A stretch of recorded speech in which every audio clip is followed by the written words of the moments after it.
사도 요한은 우리 요한복음을 적었고요. 요한계시록을 적습니다. 그리고 그 중간에 서신서 3개를 적는데 이것이 요한 1서, 요한 2서, 요한 3서 3편입니다. 90년에 적었다고 보고요. 사실 90년이면 이제 예수님 승천하시고 그러니까 한 5, 6년 지났을 때입니다. 그리고 사도들은 다 이제 순교하고 죽었고요. 그리고 이제 교회 시대는 이제 사도의 시대에서 장로와 감독의 시대로 바뀌는 그 과도기입니다. 마지막 남아 있는 인물이 이제 이 사도 요한입니다. 그래서 이 요한 서신을 가만히 보면 그 과도기 때 교회 모습이 어땠는지를 우리가 잘 알 수 있습니다. 요한 1서에 보면 교회에서 떨어져 나가는 무리들이 자꾸 생기고요. 요한 2서에 보면 이단을 만나거든 인사도 하지 말고 집에도 들이지 마라. 그래서 벌써 이단들이 유혹하고 미혹하는 교회는 이단에 대해서 대처해야 되는 그런 형편이었고요. 그리고 이제 오늘 본문에 보면 사도의 권위가 약화되고 이를 틈타 교회 내 주도권 싸움이 이제 일어나고 있다는 것을 알게 됩니다. 어떻게 보면 굉장히 슬픈 현실입니다. 우리 사도행전에 있었던 그런 교회 모습이 아니고요. 이제는 교회가 안팎으로 여러 가지 복잡한 문제. 그럼에도 불구하고 우리가 요한 1, 2, 3서를 가만히 보면 아주 희망찬 하나님의 역사는 계속 될 수밖에 없는 그런 희망찬 모습을 발견하게 됩니다. 오늘 이제 요한 3서인데요. 요한 3서는 아주 개인에게 보낸 서신입니다. 특정한 사건이 있었고 이 사건을 계기로 세 사람이 소개됩니다. 한 사람은 칭찬을 받고 한 사람은 책망을 받고 마지막 사람은 추천을 받습니다. 첫 번째 사람은 가이오입니다. 1절 장로는 사랑하는 가이오. 이 사람에게 요한 3서가 보내진 겁니다. 그에게 편지한다. 그리고 2절 사랑하는 자여 이 가이오입니다. 내 영혼이 잘된 같이 내가 범사에 잘되고 강건하기를 내가 구한다. 자, 영혼이 잘된다는 말은 뭘까요, 여러분? 영적인 자산이 계속 늘어나는 영적으로 부유한 자가 되기를 원한다. 영적으로 부유한 자는 누굽니까? 말씀에 대한 지식과 깨달음이 많은 자입니다. 말씀을 모르는 사람은 영적으로 가난한 사람이에요. 말씀에 대한 지식과 깨달음이 많은 사람이 영적으로 부유한 영적 자산이 많이 가진 사람이에요. 그리고 주님에 대한 확신이 더 분명해지고 이게 제일 큰 자산 아니겠습니까? 그리고 마지막은 어디서나 감사의 조건이 많아지는 것. 여러분 이게 영적으로 부자입니다. 감사할 게 많은 사람이 부자입니다. 감사할 것을 잘 발견하는 사람이 부자입니다. 사실은 감사할 게 없는데도 불구하고 항상 감사할 수 있는 그 감사의 이유들을 발견해내도록 그게 기도하는 거죠. 그게 영적 자산이 많은 겁니다. 그리고 범사에 잘 된다는 것은 형통하고 번성하는 것을 말하고 강건하다는 것은 육체적으로 건강하다. 그래서 가이오가 몸이 아주 안 좋았다고 봅니다. 그래서 보통 이 서신을 쓸 때 이 강건하다는 표현을 처음부터는 잘 안 하거든요. 근데 처음부터 나오는 거 봐서는 이 가이오가 몸이 아주 약했다. 그래서 영혼이 잘된 같이 너 하는 일도 잘 되고 그리고 강건하기를 내가 원한다. 이렇게 기도합니다. 그리고 형제들이 와서 내게 있는 진리를 증거하리. 이렇게 기도하는 이유는 그 진리 안에서 가이오가 행하기 때문이다. 그래서 진리 안에서 행하는 자에게는 하나님의 은혜와 긍휼과 평강이 있다 그랬잖아요. 진리 안에서 행하는 자는 이런 기도를 받습니다. 여러분 진리 안에서 행하지 않는데 형통해가지고 그게 유익일까요? 본인에게. 죄를 짓는 사람이 건강한 게 그게 유익이겠습니까? 진리 안에서 행하기 때문에 더 그 사람은 좋은 일 많이 할 거고 그래서 형통해야 될 것이고 그리고요 선한 일에 쓰임 받기 때문에 강건해야지 이 세상에 선이 많아지지 않을 겁니다. 많지 않겠습니까? 그래서 가이오를 위한 기도는 그냥 나온 기도가 아닙니다. 진리 안에서 행하는 가이오를 보고 그 가이오에게 이런 삼중의 축복을 하고 있는 겁니다. 그리고 가이오가 보인 진리의 대로 행하는 게 있습니다. 그게 5절 6절 형제 곧 나그네 자들에게 행한 것입니다. 그들이 돌아와서 교회 앞에서 가이오에 대해서 증거하는 거죠. 여기 형제와 나그네 된 자들은 순례 전도단들이고 이것은 사도 요한이 보낸 자들입니다. 그래서 이제 우리가 에베소, 로마 이러면 에베소에 교회 하나 있다고 생각하는데 그렇지 않아요. 서울에 교회가 얼마나 많습니까? 에베소도 교회가 많습니다. 로마도 교회가 많고요. 다 가정교회입니다. 그러니까 에베소에 어느 보낸다 하면 그 교회가 한 교회가 그걸 받고 그다음 동네 교회 읽어주고 이제 그래 한 건데, 그래서 이제 사도 요한도 이때 에베소에 있었다고 보고 에베소의 근처에 있는 조금 변두리에 있는 교회에다가 편지를 보냈고, 그리고 순례 전도단이 그걸 들고 갔고, 이것을 가이오가 잘 영접한 겁니다. 그러면서 7절 8절 이는 저희가 주의 이름을 위하여 나아가서 이방인에게 아무것도 받지 아니하고 우리가 이 같은 자를 영접하는 것이 마땅하니 이는 우리로 진리를 위하여 함께 수고하는 자가 되게 하려 함이라. 이런 자들을 잘 대접하는 것이 결국 뭐라고요? 주의 이름이 확장되는 데 기여하는 거고요. 그리고 참 부끄럽게도 이방인에게 도움을 구할 필요가 없게 만드는 겁니다. 이방인을 향해 요청하지 않도록 교회가 잘 도우라는 뜻이죠. 이게 뭐라고요? 이게 주의 일에 참여하는 겁니다. 자, 그리고 두 번째 사람이 나오는데요. 이렇게 가이오가 대접한 것은 쉬운 일이 아닙니다. 이제 우리가 이 사람 때문에, 두 번째 사람 때문에 그렇습니다. 디오드레베입니다. 9절에 내가 두어 자를 교회에 썼으나, 요거는 뭐냐면 사도 요한이 순회 전도자에게 자기의 편지를 이렇게 써서 가서 교인들과 나누라고 보낸 겁니다. 두어 자를 써서 보냈습니다. 그런데 으뜸되기를 좋아하는 디오드레베가 우리를, 사도 요한이 이 보낸 자들이죠. 사도 요한은 여기서 그를 영접하는 것이 나를 영접한다는 그 예수님의 말씀과 똑같이 우리를 접대하지 아니했다고 말합니다. 그리고 10절에 저가 악한 말로 우리를 망령되이 평론하고, 그러니까 사도 시대는 갔다. 우리는 이미 복음서도 있고, 사도 바울이 쓴 서신서도 있고 다 알고 있다. 더 이상 무슨 사도 요한이 보낸 거 읽을 필요가 있냐. 그리고 사도 요한은 노인이다. 지금 노인, 나이 다 들어서, 노인이 무슨 노인에게 우리가 기대할 게 아주 안 좋은 말을 했다는 거예요. 그리고 이런 사람을 접대하고자 하는 자를 금하고 교회에서 내어줬습니다. 교회에서 제일 힘 있는 사람이 디오드레베입니다. 지금 과도기입니다. 항상 과도기예요. 본심이 드러납니다. 과도기에도 여전히 충성하는 사람이 있고요. 남이 힘 있을 때는 숨기고 있다가 남이 힘이 약해지면 그때 자기를 드러내는 그 본심, 이 디오드레베입니다. 그러니까 사도 요한이 힘 있을 때는 사도 요한 밑에서 잘했습니다. 그러다가 사도 요한이 나이가 들고 힘이 없어지고 자기를 따르는 무리들이 많아지니까 디오드레베가 이제 어떻게 됩니까? 내가 중심이다. 그래서 사도 요한이 보낸 편지도 안 읽고 사도 요한이 보낸 사람도 못 만나게 하고, 그리고 그를 만나는 사람은 교회에서 쫓아내고. 9절 으뜸되기를 좋아하는 디오드레베입니다. 여러분, 으뜸되기를 원하는 자는요, 세 가지를 모르는 사람입니다. 예수님의 교회 머리 되심을 모르고요, 겸손히 섬길 때 더 귀하게 사용됨을 모르고요, 주님의 심판이 있음을 모릅니다. 여러분, 교만은 반드시 심판이 있습니다. 하나님은 교만한 자를 대적한다 그랬거든요. 그리고 여러분 주위 한번 보십시오. 누가 참 매력적입니까? 겸손한 사람 매력적입니다.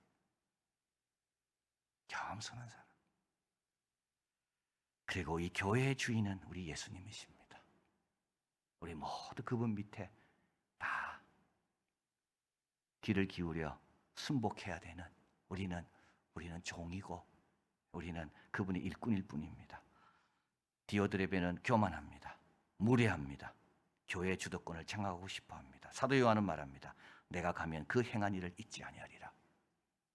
사도 요한은요, 여전히 장로입니다. 이 장로라는 말은 에베소에 있는 여러 교회를 다 통솔하는 자를 장로라고 부릅니다.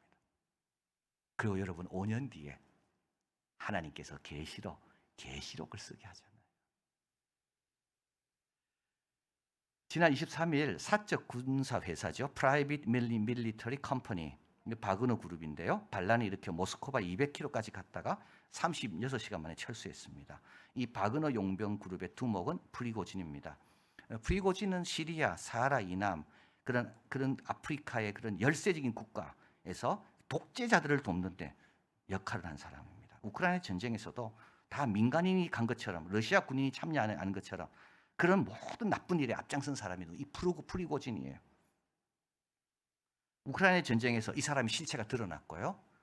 그리고 스타가 되었습니다. 러시아에서는 누구도 우크라이나의 침공 전쟁에 대해서 말을 못했습니다. 그런데 이 프리고진만 텔레그램을 통해서 생생하게 생중계했습니다. 러시아 군대 수뇌부들을 공격하고요. 또 심지어 이 전쟁에서 우리는 속고 있다고까지 말했습니다.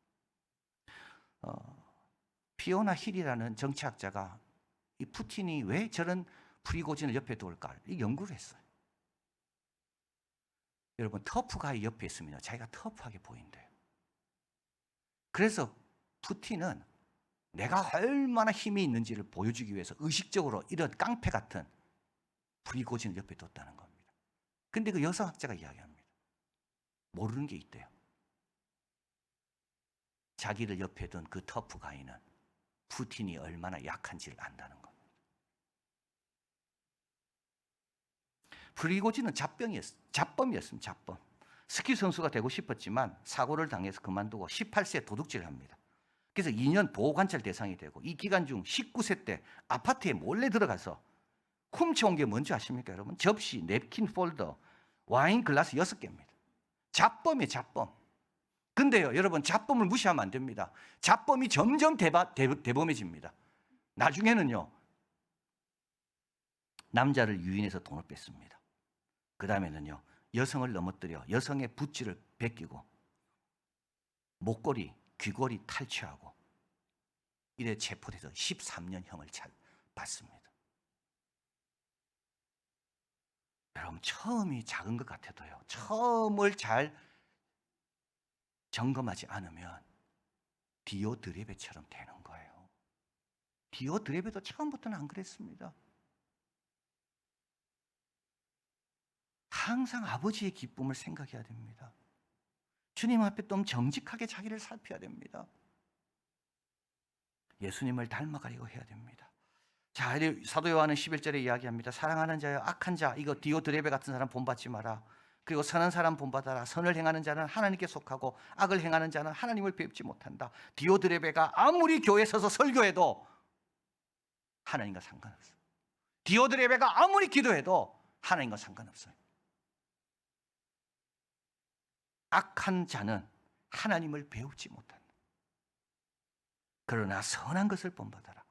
선을 행하는 자는 하나님께 속하고 하나님의 음성이 그에게 들리고 내 영혼이 잘된 같이 범사에 잘되고 강건하기를 원한다는 이런 축복을 받는 거죠. 자, 그러면서 세 번째 사람 추천을 합니다. 이 선한 것을 본받아라. 데메드리오입니다. 12절입니다. 데메드리오는 뭇사람에게도 진리에게도 증거를 받았으며 우리도 증거한다. 여러분, 삼중의 축복이 있었고 여기는 삼중의 증거가 나옵니다. 삼중의 증거를 받는 사람이 제대로 신앙생활하는 자입니다. 첫 번째 뭇사람입니다. 이 말은 세상에서도 사람이 인정하는 겁니다. 그리스도인이라고. 우리 안디옥 교회 교인들이 그랬죠. 사람들이 그리스도인이라고 불러줬다고요. 여러분, 교회에서뿐만 아니라요, 세상에서도 찬양하기를 원합니다. 교회에서뿐만 아니라 세상 한가운데서도 기도하기 위해서 눈을 감고 고개를 숙이시길 바라요. 이게 뭇사람이 인정하는 거예요. 예수 믿는 사람 만났기 때문에 더 정직하고 더 성실하고 그래도 참는 것도 배우고, 여러분, 예수 믿는 사람 만났기 때문에 손해가 되면 안 됩니다. 이게 뭇사람에게 인정받는 겁니다. 다니엘처럼 다 알아도 하루 3번 기도하는 거예요. 요셉이 애굽의 바로의 궁에 들어갔습니다. 아마 애굽 역사에서 처음으로 바로의 궁에서 하나님의 이름이 선포되는데 그게 누구의 입입니까? 요셉의 입입니다. 이 꿈은 하나님께 달려 있습니다. 요셉은요, 바로 앞이라고 애굽의 궁이라고 자기를 숨기지 않았어요. 그리고 진리의 증거를 받습니다. 성경을 잘 압니다. 예수님이 하나님의 아들임을 확신하고 그대로 가르치고 있습니다. 우리의 증거입니다. 세 번째, 같이 신앙생활하는 성도들의 증거입니다. 여기서 사도 요한은 우리라고 하죠. 이거 아주 겸손한 표현입니다. 내가 증거할 수도 있지만 주관적이라고 생각할 수 있기 때문에 우리가 다 같이 증거한다. 데메드리오는 그리스 여신인 데메테르에 속한 자라는 뜻입니다. 사도 바울이 에베소에서 복음을 전할 때 은장색이 소유를 일으킵니다. 그래서 사도 바울에게 큰 어려움을 끼치는데요. 그 이름도 데메드리오입니다. 그러니까 이거는 굉장히 이방 신과 관련된 이름이 데메드리오입니다. 그런데 이 데메드리오가 뭇사람에게도 진리에게도 교회에게도 증거를 받는, 본이 되는, 추천받는 사람이 된 겁니다. 우리 지난주 교육자 리트릿에서 연세대학교 언더우드 기념관을 돌아보고 이어서 시인 윤동주 기념관을 관람했습니다. 그래서 이제 마지막 쭉 보면 맨 마지막 이제 방에 오면 수필 제목 종시 이렇게 붙어 있습니다. 그리고 설명이 쭉 있는데요. 저는 종시라 그래서 마지막 시인가 이랬더만 그게 아니라 종은 마칠 끝날 종, 시는 처음 시. 그래서 끝이 아니라 시작이라는 그런 수필 제목입니다. 종시. 윤동주 시인은 종시에서 이렇게 말합니다. 나는 종점을 시점으로 바꾼다. 내가 내린 곳이 나의 종점이요, 내가 타는 곳이 나의 시점이 되는 까닭이다. 여러분, 종점은 어떤 곳입니까? 다 내리는 곳이죠. 그러나 종점이 종점이 아닙니다. 어떤 사람은 다시 시작하는 곳이 됩니다. 거기서 버스 타면 되는 거예요. 여러분, 내리지 마세요. 우리는 자꾸 내리려고 그래요. 아닙니다. 다시 올라타야 됩니다. 교회나 세상에서나 주님의 기쁨이 되는 노력을 위해 다시 올라탑니다. 진리의 확신을 갖고 담대히 증거하기 위해 다시 올라탑니다. 겸손히 자신을 낮추는 연습을 하기 위해 다시 올라탑니다. 우리 자녀들이 세상에서 숨는 자들이 아니라 믿음과 선함으로 승리하도록 다시 올라탑니다. 진리를 모르는 자들이 아니라 예수님의 아들 되심을 믿고 담대히 전하는 자녀들이 되도록 교회 생활의 가치를 알아 열심히 참석하고 기도하는 자가 되도록 다시 올라타는 겁니다. 그러면 영혼이 잘된 같이 범사에 잘되고 강건할 것이고요, 시대가 바뀌어도 우리 주님의 역사는 계속되고 그 일에 쓰임받는 우리 이한교회가 될 줄을 믿습니다. 사랑의 하나님, 감사합니다. 겉으로 보기에는 어려운 것 같아도 그렇지 않습니다. 새 부대가 자라고 있습니다. 가이오가 있습니다. 데메드리오가 있습니다. 믿지 않는 가정에 태어났지만 복음을 받아들여서 이제 사도 요한이 확신을 갖고 추천할 수 있는 그런 새 시대의 그런 새 부대가 된 데메드리오가 있습니다. 하나님, 저희들도 내려오지 않습니다. 종점이 아닙니다. 시점입니다. 다시 올라탑니다.